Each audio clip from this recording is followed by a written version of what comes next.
জয়াময়, জগতের জীব কিভাবে ডাকলে তুমি ভক্তের ডাকে সাড়া দেবে? ভগবান উত্তরে দিয়েছিলেন, শোনো দেবর্ষি, জীব যদি আমাকে একটা ফুল দিয়ে ডাকে আমি তার ডাকে সাড়া দেব। দয়াময়, যদি তার কাছে ফুল না থাকে দুঃখ নেই, একটা তুলসী পাতাও কি থাকবে না? যদি তুলসী পাতা দিয়েও আমায় ডাকে আমি অবশ্যই তার ডাকে সাড়া দেব। প্রভু, যদি তার কাছে তুলসী পাতাও না থাকে, ভগবান বললেন তবে একটু গঙ্গার জল, যদি গঙ্গার জল হাতে করে নিয়েও আমায় ডাকে আমি সাড়া দেব। প্রভু, যদি তার কাছে গঙ্গার জলও না থাকে, ওমা 3 ঘন্টা সারাদিন ধরে যত কৃষ্ণ কথা লীলা কথা শ্রবণ করছেন, কিছুই যদি আপনাদের মনে না থাকে, অন্তত এই কথাটুকু মাথায় রেখে দিন, মনে রেখে দিন। বললেন যদি গঙ্গার জলে না থাকে তাহলে তোমায় কি করে ডাকবে? প্রভু বললেন দুঃখ নেই, যদি গঙ্গার জল না থাকে তাতে আর দুঃখ কেন? কিসের দুঃখ? আমি তো আমার প্রত্যেকটি সন্তানকে 2টি নয়ন দিয়েছি, তার মধ্যে একটাই দিয়েছি গঙ্গা, একটাই দিয়েছি যমুনা।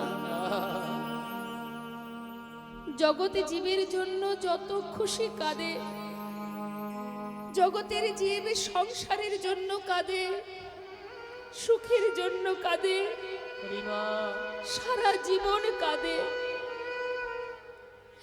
কিন্তু আমার দেওয়া 2টি নয়ন কোন জীব যদি ভালোবেসে ভক্তি ভরে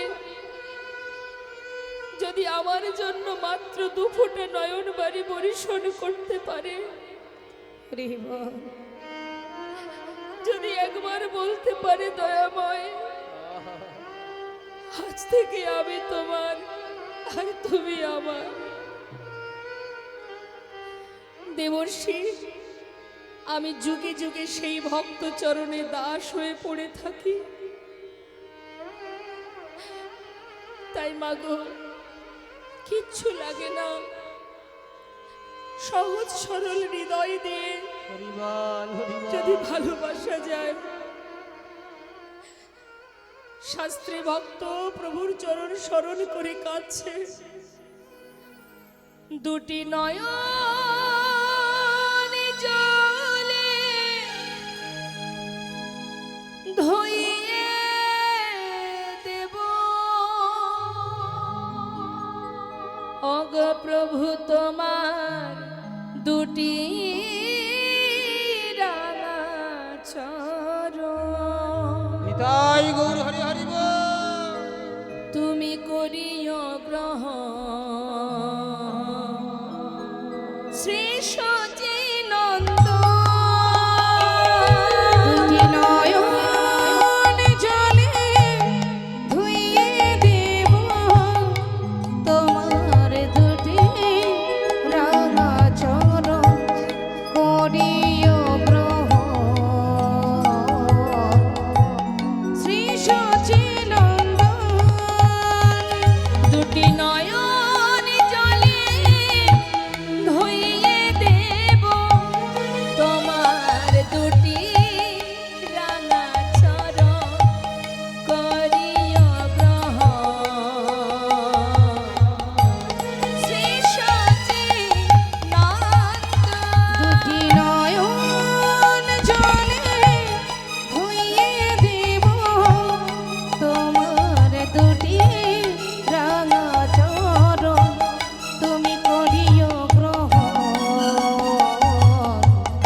জানি ভজ আর না জানি পুজো, কোন গুণে পাবো হরানা চরণ। প্রভু না জানি ভজ না জানি পূজন কোন গুণে পাব তোমার ও দুটি চরণ দুটি নয়নের জল বহে অবিরাম। হে প্রাণ গোবিন্দ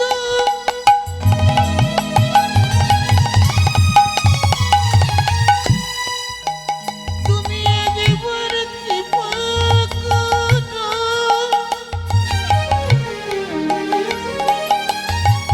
তুমি ছাড়া আমার আর কেহ নাই এই দীপাময়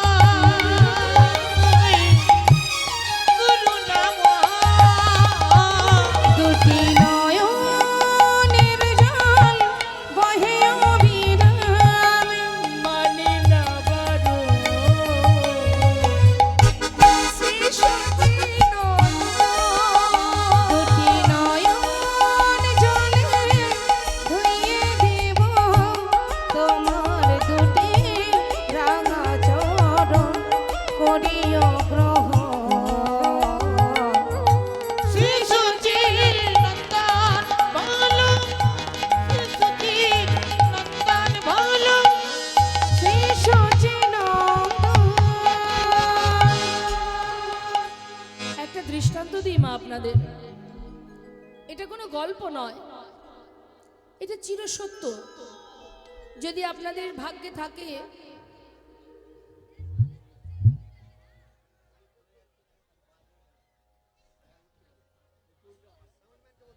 এটা মাইকম্যানকে বলুন, মাইকম্যান ঠিক করবে।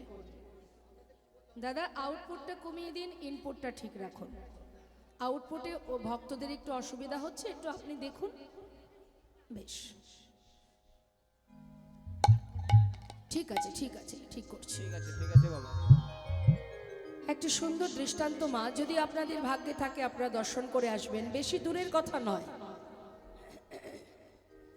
পূর্ব বর্ধমান শ্রীখণ্ড নিবাসী মুকুন্দ দাস আর তার পুত্র 12 বছরের ছোট্ট ছেলে যার নাম রঘুনন্দন। দেখুন মা, একটা প্রবাদ আছে না, যার হয় তার নয় হয়, যার হয় না তার 90তেও হয় না। এবার মন দিয়ে শুনবেন কথাটা। এই ছোট্ট ছেলে 12 বছর বয়স, আর মুকুন্দ দাস ভালো কবিরাজি জানতেন। আগেকার সময় তো এত ডাক্তারও ছিল না, এত মেডিসিনও ছিল না। গ্রামে কোনো ব্যক্তি অসুস্থ হলে এলাকার ভিতরে কোনো কবিরাজ বা কোনো বৈদ্য থাকলে তাদেরকে ডাকা হতো এবং বিভিন্ন গাছগাছড়া দিয়ে জড়িবুটি দিয়ে তারা ওষুধ তৈরি করে খাওয়ালে রোগ ভালো হতো। তা মুকুন্দ দাসের ভালো কবিরাজি হাত ভালো ছিল। এখন গ্রামে কোনো ব্যক্তি অসুস্থ হলে মুকুন্দ দাসকে যেতে হতো মা। আর ঘরে ছিল তার গোপীনাথ বিগ্রহ, গোপীনাথের সেবা। তো গ্রামে একজন অসুস্থ হয়েছে বলে মুকুন্দ দাসকে যেতে হবে, ঘরে আছে গোপীনাথ, একসঙ্গে দুটো কাজ। মুকুন্দ দাস চিন্তায় পড়েছে যে আমি একা মানুষ, দুই দিকে কাজ পড়েছে, আমি কোন দিকে যাব আর কোন দিকে যাব না। দুটো একই সঙ্গে কাজ।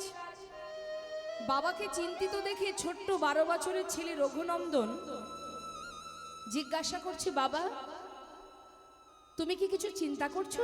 হ্যাঁ বাবা, আমি চিন্তা করছি। কি হয়েছে আমায় বলো। তুই বুঝবি না। কেন বুঝবো না? তুমি বলো, অবশ্যই বুঝবো। তুই তো শিশু, তোকে কি বোঝাবো বল, কি বলবো তোকে? আর তোকে বলেও আমার কোন কাজটাই বা হবে? বাবা একবার বলেই দেখো না। বলছে দুটো কাজ একসাথে পড়েছে আমার, ঘরে গোপীনাথের সেবা আবার বাইরে অসুস্থ ব্যক্তি, আমি কোন দিকে যাই বল দেখি। বাবা এই তো, এই জন্যই তো বলছিলাম যে আমাকে বলো কি হয়েছে। শোনো বাবা, যে অসুস্থ তুমি তার কাছে চলে যাও। আমি তো আর কবিরাজি জানি না, আর ঘরে গোপীনাথের সেবা, ওর সেবাটা না হয় আজ আমি দিয়ে দেব। নেতাই গৌর হরি। মুকুন্দ দাস মা কথাটা শুনে মৃদু মৃদু হাসছে। হাসবেই, বাচ্চা ছোট ছেলে, 12 বছরের সন্তান আপনাদেরও অনেকের ঘরে আছে। আরে তুই করবি কি করে সেবা? ভগবানের সেবা বললি তো আর সেবা হয় না, তার সেবা দিতে গেলে অনেক নিয়ম আছে। তুমি তো কিছু জানো না বাবা, অনেক মন্ত্র জানতে হয়, নিবেদন করতে হয়, সেবার পরে আবার আচমন মন্ত্র জানতে হয়। তুমি তো জানো না বাবা। আমি তোমার মতো মন্ত্র জানি না ঠিকই, কিন্তু বাবা আচ্ছা তুমি বলো তো, ভালোবেসে যদি ওকে আমি খাওয়াই, ও কি খাবে না? মুকুন্দ দাস ভাবছে সত্যি তো, সবার ঊর্ধ্বে হলো ভক্তি। ওমা আস্তে আস্তে, আপনাকে যদি আমার ভক্তি হয়, আপনাকে যদি আমার ভালো লাগে, আপনি নুন অন্ন জোটালেও আমি খেয়ে নেব। আর আপনাকে যদি আমার ভালো না লাগে, আপনি যদি আমায় ভালো না বাসেন, রাজভোগ দিলেন কিন্তু আমার দিকে কুদৃষ্টি দিয়ে যদি তাকান, ভক্তি ভরে যদি ভালো যদি না বাসেন, আপনি রাজভোগ দিলেও কি আমার ভালো লাগবে মা? আর যদি আপনার হৃদয়ে আমার ভালোবাসা থাকে, আমার প্রতি আপনার হৃদয়ে থাকে ভালোবাসা, আপনি যেমনটা দেবেন আমি তো তাতেই খুশি। মুকুন্দ দাস কথাটা মনে মনে চিন্তা করলেন, আমার ছেলে মন্ত্র জানে না এটা ঠিক, কিন্তু ও যদি ভালোবেসে খাওয়ায়, আরে মন্ত্রের ঊর্ধ্বে কি? সবার ঊর্ধ্বে ভক্তি।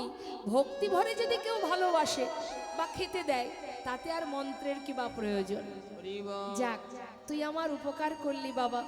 শোন, আজ আমি রান্নাও করিনি, তুই কোনো রকমে একটু রান্না করে আজ সেবাটা দিয়ে দে, আমি কালকে রান্না করে ভালো করে খাওয়াবো। ছোট্ট শিশু মা কখনো রান্নাও করেনি, 12 বছর বয়স। রান্নাঘরে গিয়ে দেখছি সব গোছানো, রান্না হয়নি। সমস্ত ব্যঞ্জন এক পাত্রে ঢেলে দিয়ে জাল ধরিয়েছি। জাল দিচ্ছে আর মুখে বিড়বিড় করে বলছে, ও গোপীনাথ, আজ বাবা ঘরে নেই, আজ আমি তোমার জন্য রান্না করছি। জানি না কেমন হবে, কোনোদিন তো রান্না করিনি, যাই হোক আজ একটু কষ্ট করে খেয়ে নেবে, কাল বাবা তোমাকে ভালো করে রান্না করে খাওয়াবে। একার মতো একা বকছে মা, কেন জানেন? সে জানে আমি যেমন বাবার সন্তান, ও তো আমার বাবার সন্তান। সে কিন্তু জানে না যে এটা বিগ্রহ পাথর, এটা সে জানে না। সে জানে আমার মতো সেও আমার বাবার সন্তান। কোন রকমে সিদ্ধ করেছে মা, সিদ্ধ করে পাত্রে ঢেলেছে, ঠাকুর ঘরে প্রবেশ করেছে, পাত্রটা রেখেছে। গোপীনাথ, ও গোপীনাথ, শোনো, আজ বাবা ঘরে নেই, আমি তোমার জন্য রান্না করেছি। জানি আজ ভালো হবে না, কি করব বলো? গ্রামে একজন অসুস্থ, বাবাকে তো যেতেই হবে। আজ একটু কষ্ট করে খেয়ে নাও কেমন? কাল বাবা ভালো করে রান্না করে খাওয়াবে, তাড়াতাড়ি চলে এসো। আসছে না। ওমা, আমরা কি করি? ভগবানের সেবা দিতে গেলে নিবেদন করে আমরা গ্রহণ করি, তাই না? আর ও জানে আমি যেমন বসে বসে খাই, তাকেও তো বসে বসে খাওয়াই বাবা। ডাকছে, গোপীনাথ, কি হলো? এসো, দাঁড়িয়ে আছো যে? আসছে না মা। আসছো না কেন? বাবা ঘরে নেই বলে আসবে না? কি মনে করেছো আজ বাবা নেই বলে আসবে না? শোনো, ভালো চাও চলে এসো। আমি অনেক কষ্ট করে কোনোদিন রান্না করিনি, আজ আমি তোমার দায়িত্ব নিয়েছি। তুমি না খেলে বাবা এসে আমায় বকবে। এসো না গোপীনাথ। হঠাৎ তাকিয়ে দেখছে হাতে বাঁশি। এবার বুঝেছি, বাঁশি থাকলে খাওয়া যায়। দাঁড়াও, হাত থেকে বাঁশিটা নামিয়ে দিয়েছে। দেখুন মা, কেমন সরল ভক্তি, শুদ্ধ ভক্তি। বাঁশি নামিয়ে বলছে, এই তো হাতটা ফাঁকা হয়ে গেছে, এবার এসো খেয়ে নাও। আসছে না, কি ব্যাপার? আসছো না কেন? আবার কি সমস্যা? চারিদিকে দেখছে। ও, দাঁড়াও দাঁড়াও, দরজাটা খোলা আছে। বাবা দেখেছি তোমাকে খাওয়াবার সময় দরজা বন্ধ করে দেয়। দাঁড়াও, দরজাটা বন্ধ করে দিই। আবার দরজাটা বন্ধ করে দিল। এবার তো এসো। গোপীনাথ, কখন থেকে ডাকছি, এসো না, এসে খেয়ে নাও। তুমি না খেলে বাবা আমায় বকবে। গোপীনাথ, ও গোপীনাথ, আসছে না মা। আসছো না কেন? কেন আসবে না? আমি এসেছি তাই? বাবা আসেনি বলে আসবে না? শোনো গোপীনাথ, আজ তোমার দায়িত্ব আমি নিয়েছি। ভালো চাও চলে এসো, না হলে না আমার বাবা যেমন না খেলে লাঠি দিয়ে মেরে মেরে খাওয়ায়, দাঁড়াও। ছুটে গিয়ে মন্দিরের বাইরে খুঁজে খুঁজে একটা লাঠি জোগাড় করেছে। লাঠি নিয়ে হাতে করে ঠাকুর ঘরে ঢুকে বলছে, দেখতে পাচ্ছ কে আছে? ভালো চাও চলে এসো, তা না হলে না এই লাঠি দিয়ে আমি তোমায় মেরে মেরে নিয়ে আসবো। হরিবল হরিবল। ভগবান আর থাকতে পারছে না। মনে মনে চিন্তা করছে, প্রভু গো, প্রভু ভাবছে ভক্ত এতদিন এই ঘরে আছি, এমন করে লাঠির ভয় দেখিয়ে শাসন করে আমাকে কেউ কখনো খাওয়ায়নি। হরিবল। মনে চাইছে কতক্ষণে তোমার কাছে ছুটে যাব। এত ভক্তি এত ভালোবাসা আমি আগে কোনোদিন পাইনি। পাথর থেকে সচল মূর্তি ধারণ করলেন প্রভু। এক পা দু পা করে এসে পাতা আসনে বসেছে। পাশে দাঁড়িয়ে রঘুনন্দন মনে মনে ভাবছে, দেখেছো আগে তো আসছিল না, যেই না লাঠির ভয় দেখিয়েছি ভয় পেয়ে চলে এসেছে। খেয়ে নাও। জানো আমি কোনোদিন রান্না করিনি গোপীনাথ, আজই করেছি, খেয়ে নাও। যেই না মুখে দিয়েছে,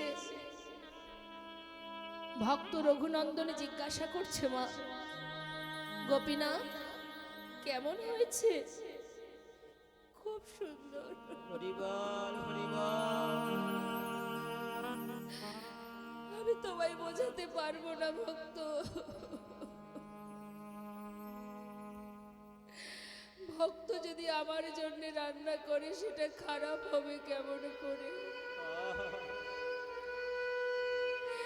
এত সুন্দর এত সুস্বাদু এ যে আমার কাছে অমৃত, আমি আগে কোনো দিন পাইনি। আমি তোমায় বলে বোঝাতে পারবো না গোপীনাথ। রঘুনন্দন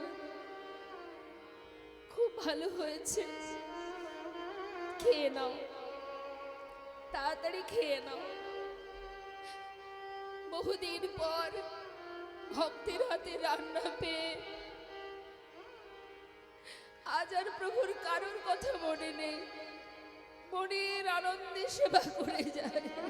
হরিবল হরিবল। রঘুনন্দন পাশে দাঁড়িয়ে আছে, হঠাৎ পাত্রে চোখ পড়ে গেছে। তাকিয়ে দেখছে পাত্রে সব শেষ, আর অবশিষ্ট যেটুকু আছে মুখে দিতে যাবে, ছুটে গিয়ে রঘুনন্দন হাতটা চেপে ধরেছে, গোপীনাথ আর খেও না, আর খেও না, সবে যদি খাবে আমরা কি খাবো? আমি খাইনি, আমার বাবা খায়নি, সবই তো তোমায় দিয়েছি, আমাদের জন্য রাখবে না? ভগবান বলছে, জানো ভক্ত, আজ না তোমার হাতের রান্না এত সুস্বাদু হয়েছে, আজ আর আমার কারোর কথা মনে নেই। বেশ, আমার হাতে যেটুকু আছে এটুকু আমি তোমার জন্য রেখে গেলাম, তুমি খেও কেমন? বেশি তো ছিল না বাবা, ভগবান পাথরে মিলিত হলেন, আর যেটুকু ছিল পাত্রে কোনো রকমের সেবা করে থালাটা ধুয়ে রেখেছি। মুকুন্দ দাস কাজ শেষ করে ঘরে ফিরেছে। রঘুনন্দন, বাবা সেবা দিয়েছিস গোপীনাথের? হ্যাঁ, তোমার চিন্তা করতে হবে না, যাক আমার বড় কাজটা করেছিস। যাক, জানিস বাবা, সারাদিন আমি একটু কোথাও প্রসাদ পাইনি, প্রচন্ড খিদে পেয়েছে, দে একটু প্রসাদ আন, আমি একটু প্রসাদ সেবা করি। বাবা আজ আর প্রসাদ নেই। কেন নেই? কোনো ভক্ত এসেছিল বাড়িতে? কেউ আসেনি, তোমার ওই গোপীনাথই তো সব খেয়ে নিচ্ছিল। ভাগ্যিস আমি হাতটা ধরেছিলাম, আমার জন্য একটুখানি রেখেছিল, সেটা আমি খেয়ে নিয়েছি। মুকুন্দ দাস মনে মনে চিন্তা করছে এটা কি করে হতে পারে। এতদিন আমি তাকে সেবা দিয়েছি, সে তো কোনোদিন এসে খায়নি, আর সে খাবেও বা কি করে? সে তো চলতে পারে না, পাথরের বিগ্রহ। কিন্তু আমার ছেলে নিজে খেয়ে ওই পাথরের বিগ্রহের নামে দোষ দিচ্ছে। হরি বল হরি বল। এটা তো ঘোর অপরাধ, এটা অন্যায়, এটা পাপ। আমার পুত্র নিজে খেয়ে এখন তো আর গোপীনাথ এসে বলবে না, ও মুকুন্দ আমি কিন্তু খাইনি, তোমার ছেলে খেয়েছে। সে কি করে বলবে? সে তো পাথরের বিগ্রহ। যার যেমন ভাব তার তো তেমনই লাভ। মনের সন্দেহটা মনে থেকে গেল মা। পরের দিন সকালবেলা ছেলের অপরাধটাকে হাতে নাতে ধরার জন্য বলে উঠলেন, রঘুনন্দন বাবা, তুই তো ভালো সেবা দিতে শিখেছিস। শোন, আজও আমাকে গ্রামে যেতে হবে। তুই এক কাজ কর, আজ আর রান্না করতে হবে না। ওই রান্নাঘরে নাড়ু তৈরি করা আছে, গোপীনাথ নাড়ু খেতে ভালোবাসে, তুই আজকে নাড়ু ভোগ দিয়ে দিস। বেশ ঠিক আছে বাবা। মুকুন্দ দাস কিন্তু মা কোথাও যায়নি। সে কি করেছে? মন্দিরের পিছনে গিয়ে দেয়ালে কান পেতে আছে। কেন? আজ আমার পুত্র যখন মন্দিরে ভোগ নিবেদন করতে যাবে, তখন আমি শুনবো যে আমার পুত্র ছাড়া আর কারোর কণ্ঠ শোনা যায় কিনা। কান পেতে আছে, আর এদিকে নাড়ু সাজিয়ে পাত্রে করে মন্দিরে ঢুকেছে। মন্দিরে ঢুকে ডাকছে, গোপীনাথ, ও গোপীনাথ, চিনতে পারছো আমায়? কাল এসেছিলাম, আজও এসেছি, আজ কিন্তু আর ডাকবো না। শিগগিরই চলে এসো, বাবা তোমার জন্য নাড়ু পাঠিয়েছে। তুমি নাকি নাড়ু খেতে ভালোবাসো, শিগগিরই এসো। ভগবান পাথরের বিগ্রহ থেকে সচল মূর্তি ধারণ করেছে মা। হরি বল হরি বল। পাতা আসনে এসে বসে বলছে, ভক্ত আজ আর ডাকতে হবে না। এই জগতে কোনো জীব, কোনো ভক্ত যদি আমাকে ডাকার মতো একবার ডাকে, আর সেই ডাক যদি একবার আমার কানে পৌঁছে যায়,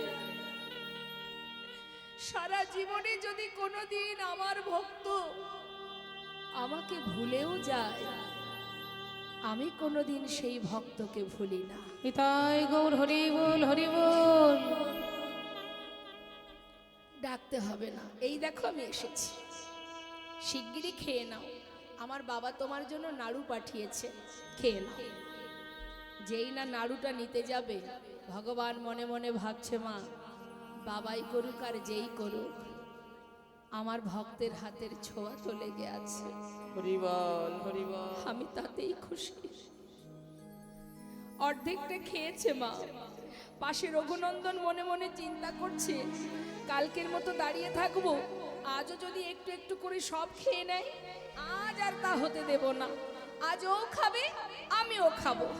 এই ভেবে সে একটা নাড়ু পাত্র থেকে তুলে নিয়েছে, তুলে নিয়ে অর্ধেকটা খেয়েছে। অর্ধেকটা খাওয়ার পর যেই না ভালো লেগেছে, আর বাকি অর্ধেক এঁঠো নাড়ুটা গোপীনাথের মুখের কাছে ধরেছে। হরি বল হরি বল। খেয়ে দেখো গোপীনাথ, আমার বাবা করেছে তোমার জন্য, কত সুস্বাদু, কত সুন্দর হয়েছে, খেয়ে দেখো। ভগবান নয়নের জলে মুখ ভাসিয়ে কাঁদছে ভক্ত। কত ভালোবাসলে তবে নিজের মুখের উচ্ছিষ্ট আমার মুখে তুলে দিতে পারো। ভগবানের চোখে জলে দেখে ছোট্ট রঘুনন্দন জিজ্ঞাসা করছে, গোপীনাথ আমার মুখের এঁঠো নাড়ুটা তোমায় দিয়েছি, তাই তুমি কাঁদছো? আসলে কি জানো, আমার তো ভালো লেগেছে, আমি তাই তোমায় দিচ্ছিলাম, আর দেব না। না না, আমি সেজন্য কাঁদছি না। আমি কাঁদছি কেন জানো? আচ্ছা রঘুনন্দন, তুমি যদি তোমার এঁঠো নাড়ুটা আমাকে খাওয়াতে পারো, তবে কি আমি আমার এই প্রসাদী নাড়ুটা তোমাকে খাওয়াতে পারি? বেশ তো, তাহলে এসো, তুমি আমাকে খাইয়ে দাও আর আমি তোমাকে খাইয়ে দিই। ভগবান তার প্রসাদী নাড়ু ভক্তির বদলে তুলে দিচ্ছে, আর ভক্ত তার এঁঠো নাড়ু ভগবানের বদলে তুলে দিচ্ছে। ভক্ত ভগবানের হরি বদলে- বল হরি বল নিতাই গৌর হরি বল।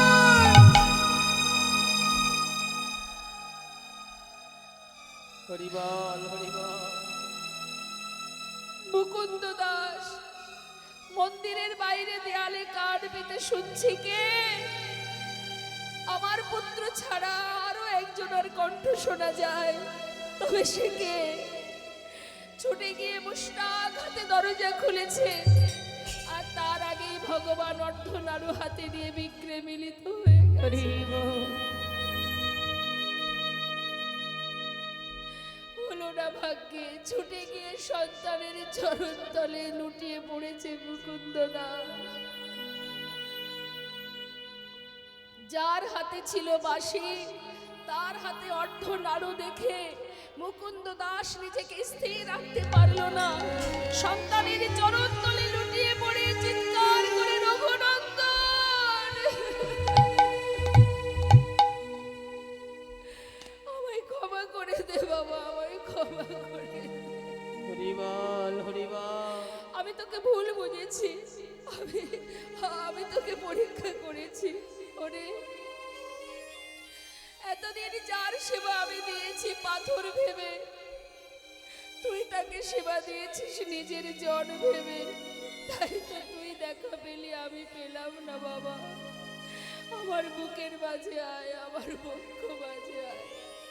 সন্তানকে বুকের মধ্যে জড়িয়ে ধরে কাঁদছে আর বলছে, জানিস এতদিনের সেবা আমার অযোগ্য হয়ে গেছে। এতদিনের সেবা প্রভু কোনোদিন গ্রহণ করেননি। আয় বাবা, তোকে কাছে পেয়ে বুকে জড়িয়ে আমার অযোগ্য দেহ আমি যোগ্য করি। এতদিনের অযোগ্য দেহ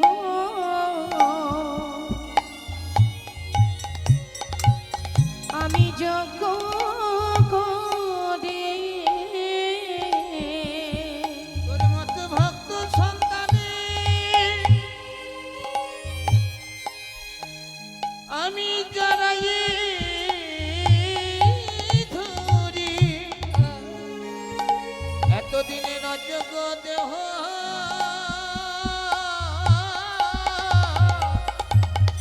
আমি যোগ্য করি। আমার মানব জন্ম আমি ধন্য করি। অযোগ্য দেহ যোগ্য করে। ভবে আশা যাওয়া আমি সার্থক করি। মানব জনম ধন্য করে। ভবে আশা যাওয়া সার্থক করি। এই মানব জনম ধন্য তোর মতো করে। ভক্ত সন্তানে জড়াই ধরি। এতদিনের অযোগ্য দেহ যোগ্য করে। আমার মনের জানা ধন্য করি। ভক্ত সন্তানের জড়াইয়ে ধরি। আমার তাই গৌর হরি বল, হরি বল। ভক্ত সন্তানের জড়াইয়ে ধরি। আমার মানবের জানা আমি ধন্য করি। এতদিনের অযোগ্য দেহ যোগ্য করে।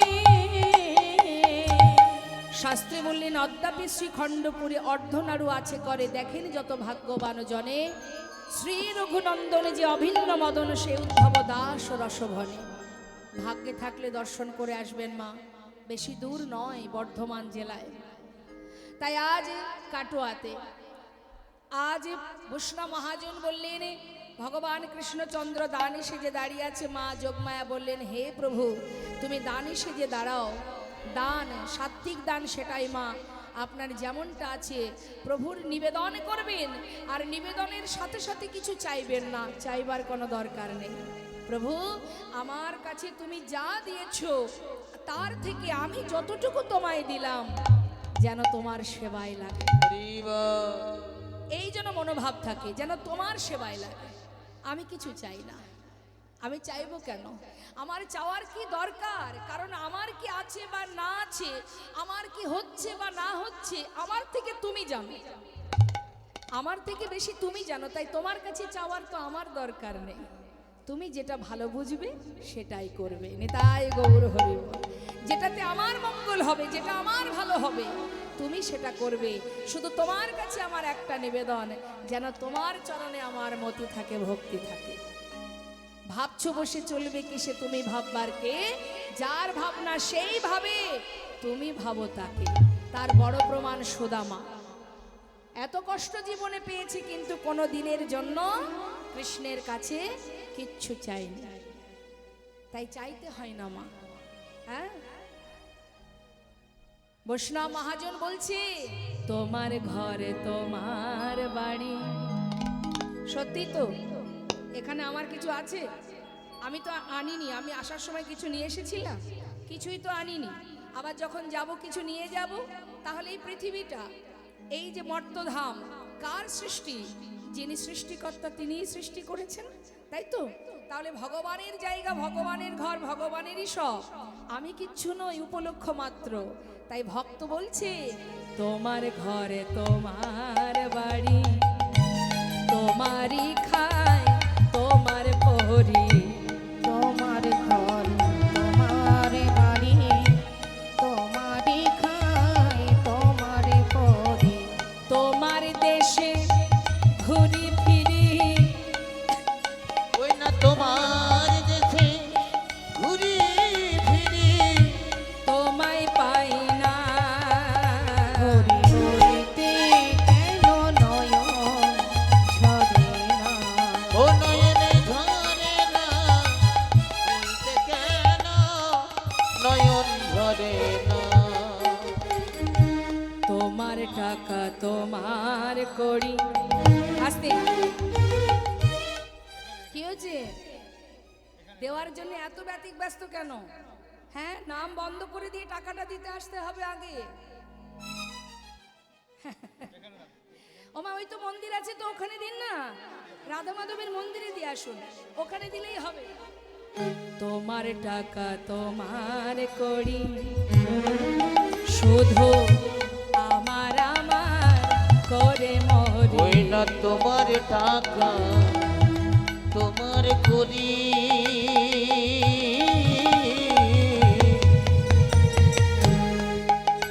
শুধু আমার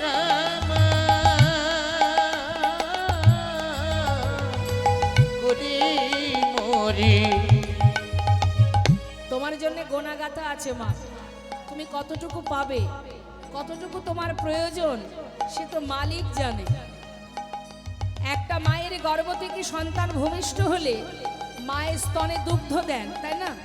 সেটা 5টা বাচ্চার জন্য দেয় না, একটা বাচ্চার জন্য, তাই তো? তাই বলছি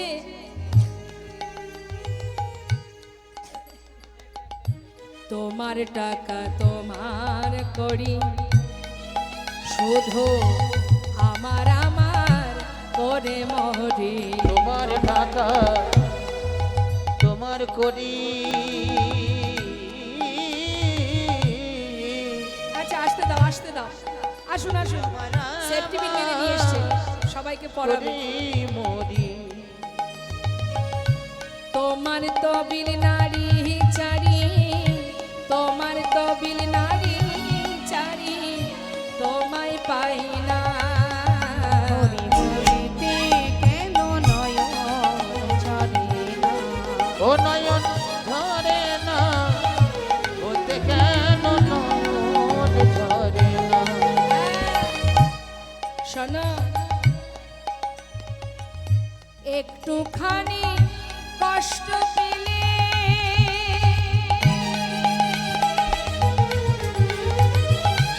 অমনি এসে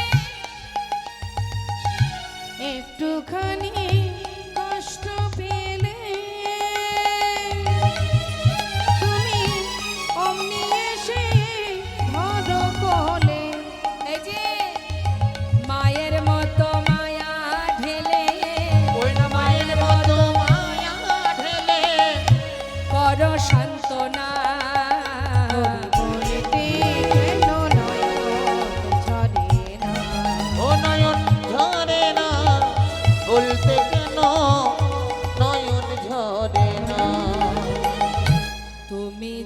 মোর কত আপন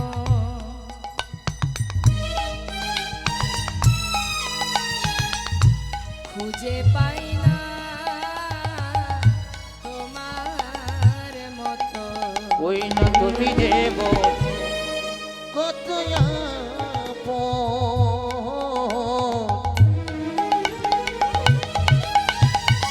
না না খুঁজে পাই না তোমার মতো শেষের দিনে হে দয়াময় শেষের দিনে হে দয়াময় শেষের দিনে হে দয়াময় ফেলে ফেলো না হরি বলিতে কেন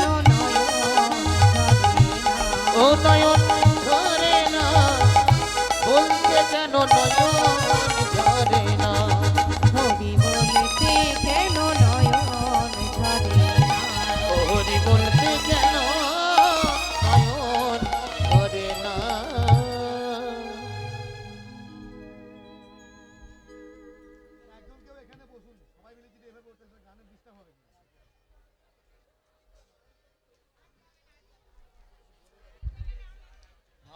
জয় রাধে আজ ভগবান কৃষ্ণ তিনি দানি সেজে দাঁড়িয়ে আছে আর এদিকে মা যোগমায় বড়িমায় রূপ ধারণ করে চললে রাধারানী মন্দিরে তো রাধারানী মন্দিরে যাচ্ছে মা এখন একটা ছলনা না করলে তো রাধারানীকে নিয়ে আসা যাবে না তাই না তা ছলনাটা কি ওই মথুরার হাটে দধি দুগ্ধ ঘৃত ঘোল বিক্রি করা তাই ডাকতে ডাকতে যাচ্ছি কি ছলনা করছে তোরা কেউ বিকে যাবিল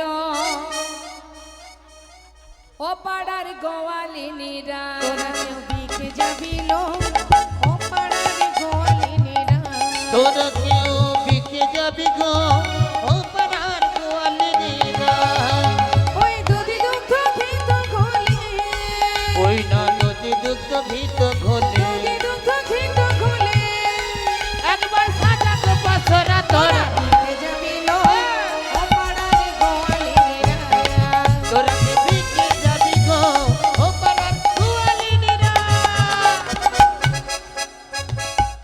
জটিলে ও কুটিলে এই কে রে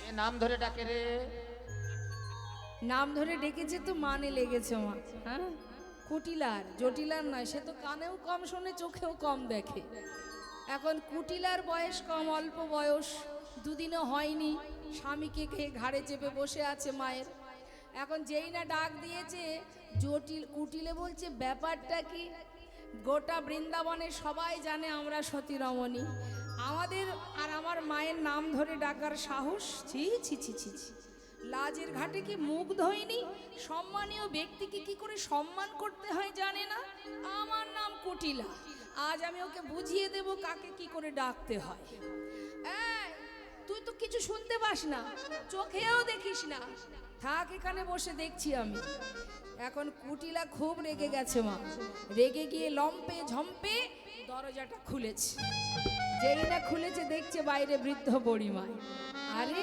বড়াই বুড়ি আরে আমি ভেবেছিলাম অন্য কেহ কিরে বলি ও কুটিলে তোরা সব ভালো আছিস শোন মা ঘরে আছে আছে ভিতরে নিয়ে গিয়ে আসন পেতে বসতে দিয়েছে পাতা আসনে বসে বলছে জটিলে বয়স তো কম হয়নি তোর মরবি কবে শুনি কি যে বলো না মা মরা কি আর আমার হাতে তার সময় হলে নিয়ে যাবে শোন শুনলাম আজ মথুরার হাটে ঘিয়ের দরে ঘোল বিক্রি হচ্ছে তাই এই রাস্তা দিয়েই যাচ্ছিলাম আমি ভাবলাম তোরা যদি কেউ যাস তো তোদের সাথে করে নিয়ে যাব কারণ আমি তোদের সারা জীবন ভালোই চাই কিরে যাবি নাকি হ্যাঁ? বলছে মা তুমি যে বলছো ঘিয়ের দরে ঘোল বিক্রি মানে বর্তমান ঘিয়ের কেজি কত মা 25 টাকা 500 টাকা ভেজাল 800 টাকা 800 টাকা তাহলে ঠিক আচ্ছা ভালো আর 1 লিটার ঘোলের দাম কত? এই 1 কেজি ঘোলের দাম কত গো বলো গো? ধরুন 100 টাকাই হোক, 80 টাকা নাই, আমি ধরলাম 100 টাকা। তা সেই ঘোল যদি ঘিয়ের দরে বিক্রি হয়, আছে নাকি এখানে ঘোষ আছে, গোয়ালা আছে? নেই। একজনও নেই। তাহলে আর কি হলো? বলছে শোনো, বলি মা আমার তো আর সেই বয়স নেই যে হাটে যাব, আমার এখন আর চলার শক্তি নেই, দেখতে পাই না, কানে শুনতে পাই না। আরে দূর, তোর কথা বলছে কে? তুই ছাড়, তোর মেয়ে, ওই যে সুন্দরী মেয়েটা আছে, ওটাকে হাটে পাঠা আমার সঙ্গে। ওর কথার মোটে বলুন। কেন? ও মশার হাট ভেঙে দিল। সে কি কথা? হবে না মা, যা বলেছ দ্বিতীয়বার ওই নাম আর উচ্চারণ করো না। ওর যা মুখের ভাষা মা, সুন্দর হাড়টা ভেঙে যাবে। তাছাড়া আমার মেয়ের কত গুণ আছে জানো? তা কি গুণ একটু শুনি। এটা বলো শুনি। আপনাদেরও তো ঘরে মেয়ে আছে, আছে না? তা শুনুন কুটিলার কত গুণ আছে, আপনার মেয়ের কি গুণ আছে দেখুন। বলছি আমার মেয়ের এমন গুণ, আমার মেয়ের এমন গুণ, আমার মেয়ের এমন গুণ, আমার মেয়ের এমন গুণ, কাঁচা বাঁশে লাগাই ঘুম। আমার মেয়ের এমন গুণ, কাঁচা বাঁশে লাগাই ঘুম। মেয়ের এমন গুণ, মেয়ের এমন গুণ, জলেতে লাগাই আগুন। মেয়ের এমন গুণ, ও সে জলেতে লাগায় ওই না আগুন। মেয়ের এমন গুণ, জলেতে লাগাই আগুন।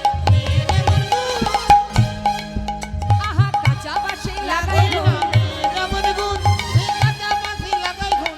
মেয়ের এমন গুণ। কি বললেন মা? কাঁচা বাঁশে ঘুম ধরাতে পারে? আমরা জানি আগুন লাগলে জল দিয়ে নেভাতে হয়, আর কুটিলার গুণ কি, সে জলেই আগুন লাগিয়ে দেয়। হ্যাঁ হ্যাঁ, আছে এমন গুণবতী মেয়ে আছে ঘরে। শুধু তাই নয়, পদভরে মাটি কাঁপে, মুখের বলে দধি টকে। মুখের ভাষা এত টক, মিষ্টি দই থাকলে টকে যাবে। সামনে যদি দইয়ের হাড়ি থাকে সেও টকে যায়। লোকের গায়ে গা লাগিয়ে ঝগড়া করে, পায়ে পা লাগিয়ে ঝগড়া করে। আমার মেয়ের এত গুণ, ছাকনি করে জল আনতে পারে, কেশের সেতু পার হতে পারে। বাবা, এত গুণ তোর মেয়ের! আসলে দেখ জটিলে, তোর মেয়েরা দোষ কি বল? ফল তো গাছ যেমন, ফলও তো তেমনই হবে বল, হ্যাঁ? যেমন গাছ তার তেমন ফল। আমরা গাছে কি আম হয়?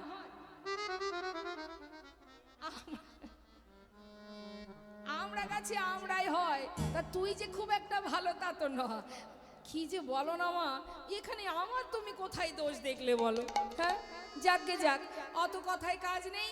শোন, তোর মেয়ের যখন এত গুণ, তোর গুণবতী মেয়েকে আমি আর হাটে নিয়ে যাব না। তা একটা কাজ কর, তো ছেলেটাকে পাঠিয়ে দে। আয়ানকে পাঠা। এমন একটা যুবক ছেলে ঘরে থাকতে এইভাবে দধি দুগ্ধ ঘৃত ঘোল পচে গলে নষ্ট হচ্ছে। দেবভোগ্য বস্তু নষ্ট করলে দেবতাদের অভিশাপ লাগবে গায়ে। কথায় বলে বসে খেলে রাজার ভান্ডার ফুরিয়ে যায়। আজ না হয় বড় লোক আছিস। হবে না, ওর দ্বারা হবে না। হবে না? কি করে হবে? সারাদিন মা মা। সারাদিন শুধু মা মা মা, কি করে হবে? মায়ের পূজা ছাড়া আর কিছু জানে না। ওকে দ্বারা বেচা কেনা হবে না। কি সর্বনাশ! এই পারবি না? না, না, আমার ছেলেও পারবে না। বড়িমায় চিন্তা করছি, যাক বাবা, আমি তো এটাই চাইছিলাম, কারোর দ্বারা হবে না। এবার যার জন্য আশা তার কথাটাই বলা হোক। কিরে হ্যাঁ, ও জটিলে, হ্যাঁ, শোন, কাজের কথা বলি। হ্যাঁ, বল। অনেকদিন পর এলাম তোর বাড়িতে। যাক, এখন আমি বলছি যে আমার নাতনিটাকে যে বাড়ির বৌমা করে এনেছিস, নাতনিটা ভালো আছে তো? হ্যাঁ, খুব ভালো আছে মা। কাজকর্ম করে তো? হ্যাঁ, কাজকর্ম সব রান্না করে, হ্যাঁ করে, কথা শোনে? সব শোনে।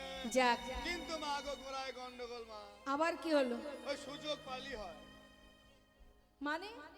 ওই একবার সুযোগ পেলেই হ্যাঁ, ওই যমুনার ঘাটে জল আনতে যাওয়ার নাম করে একবার এদিক আর একবার এদিক তাকিয়ে কি তাকিয়ে করে গো? তাকায়।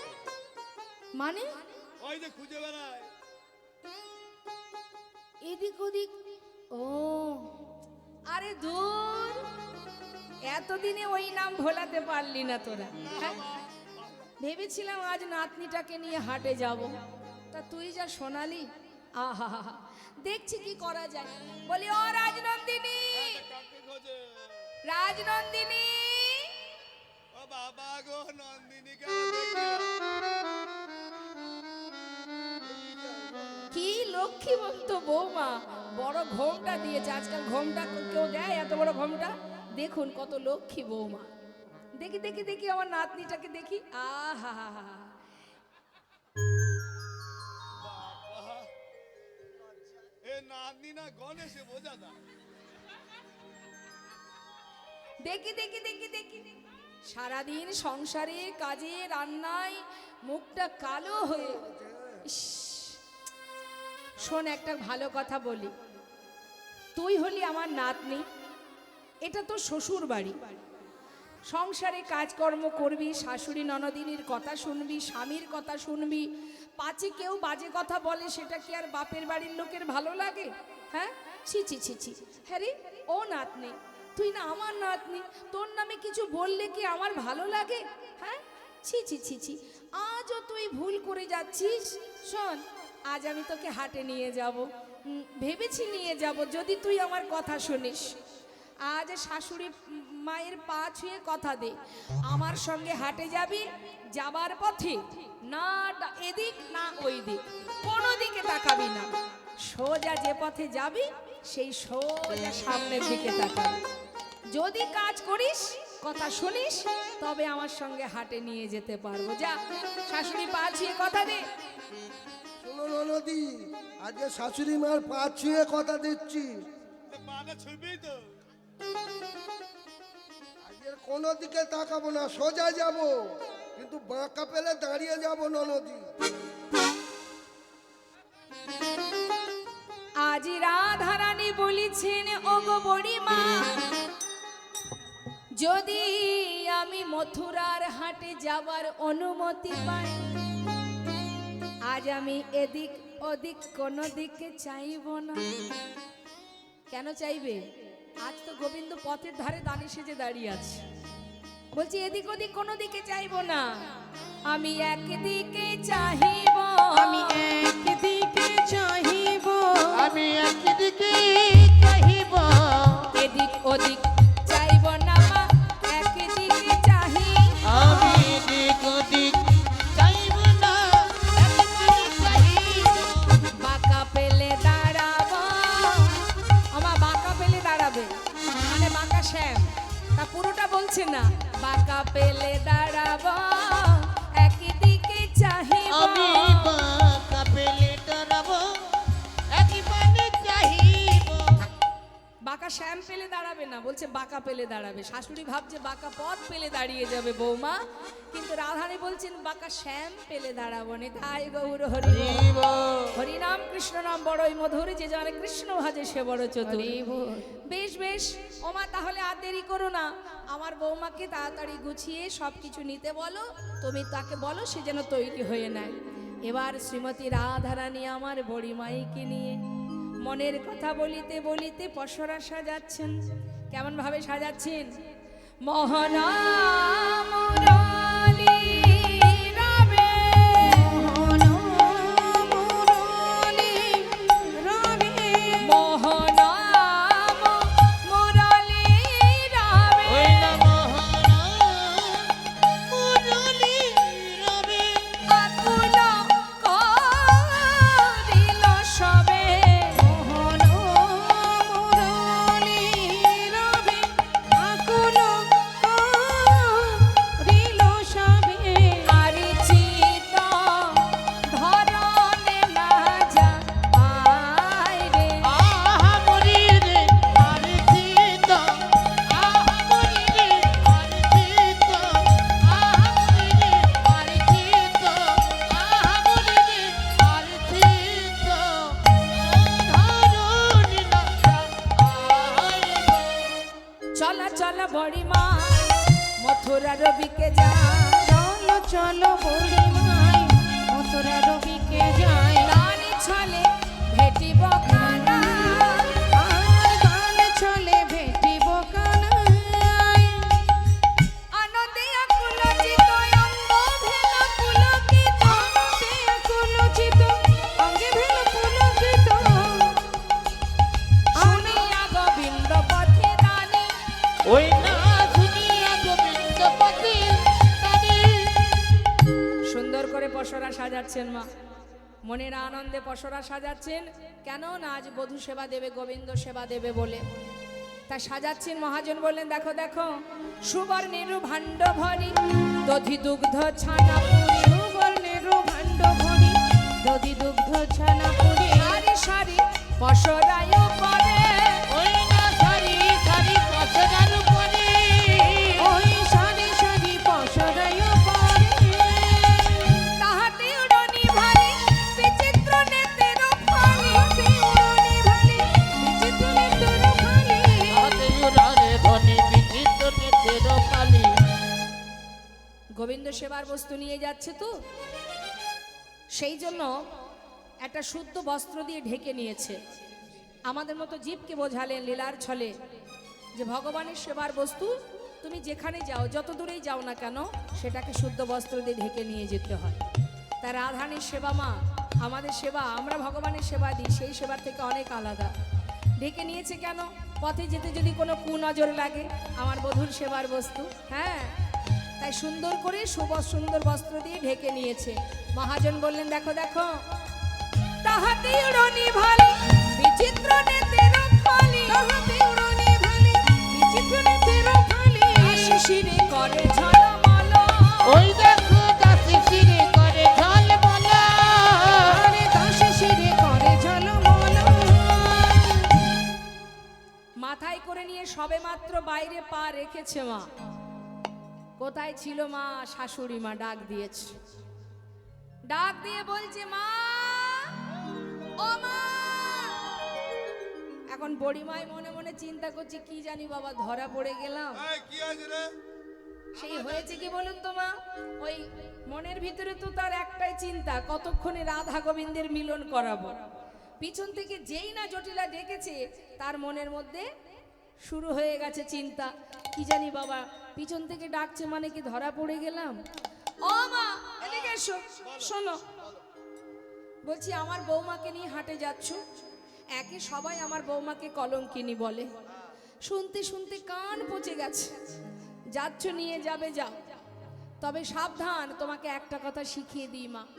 গোপনে বিড়বিড় করে বলছে, যেন তার নামটি করো না, যেন তার নামটি করো না, তার নামটি করো যেন না। তার নামটি করুণা।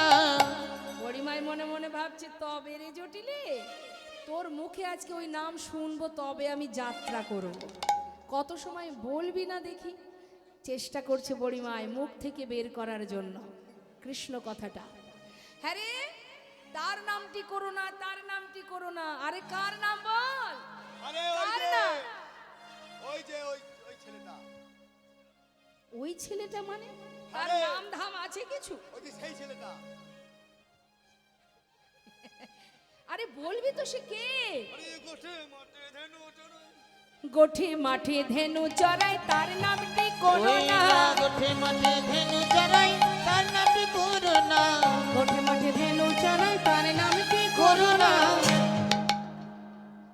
গোঠে মাঠে, ও শ্রীদাম সখার কথা বলছিস? না, সীতাম না।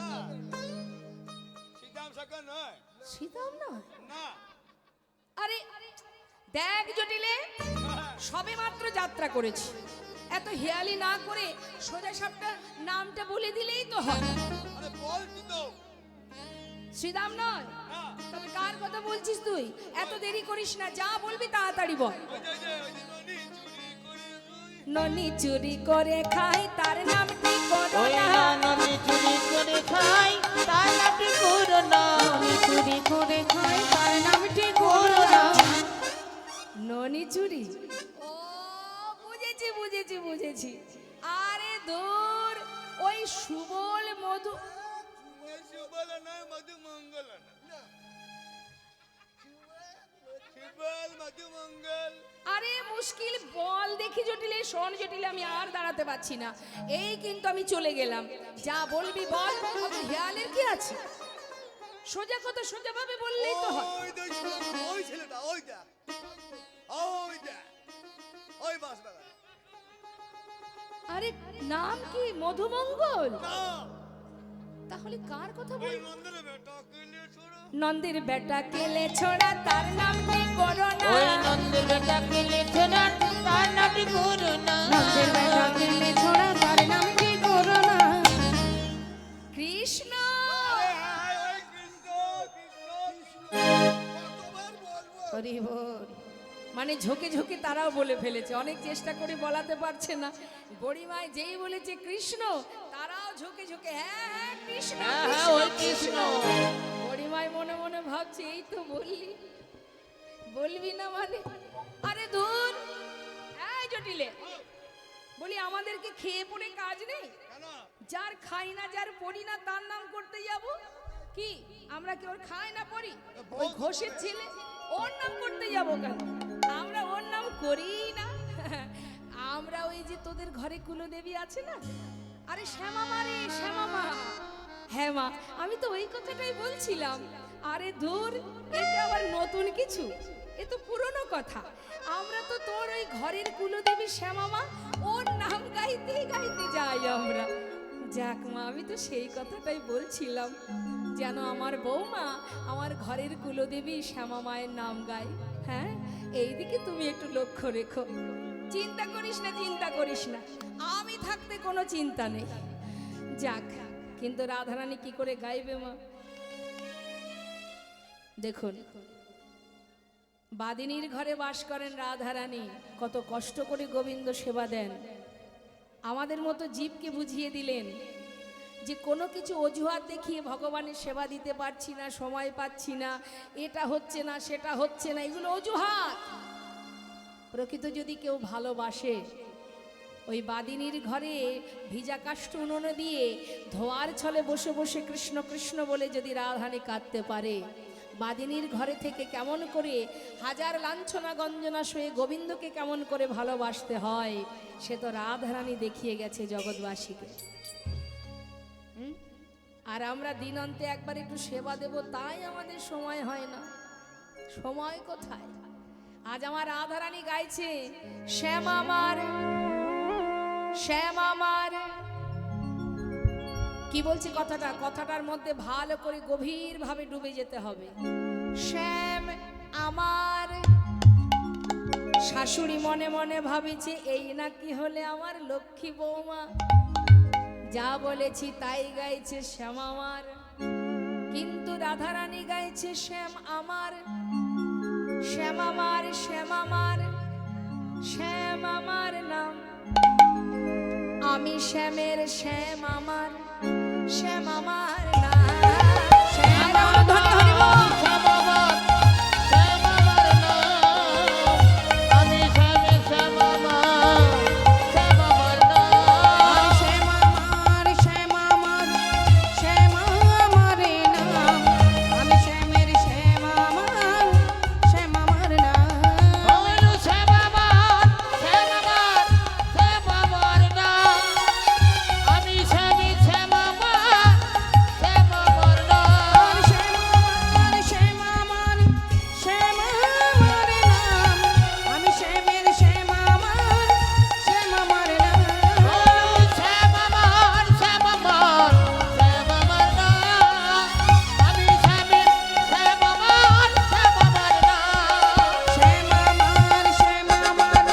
শ্যাম আমার নাম।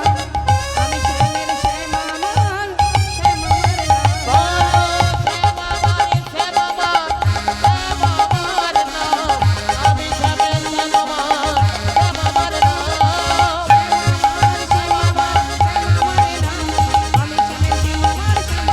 বলো শ্যাম আমার, শ্যাম আমার, শ্যাম আমার নাম। আমি শ্যামের শ্যাম আমার, শ্যাম আমার নাম। শ্যাম আমার, আমি শ্যামের শ্যাম আমার গাইতে গাইতে যাচ্ছি। বৈষ্ণব মহাজন বললেন দেখো দেখো, মুখে চুয়াইছে ঘা,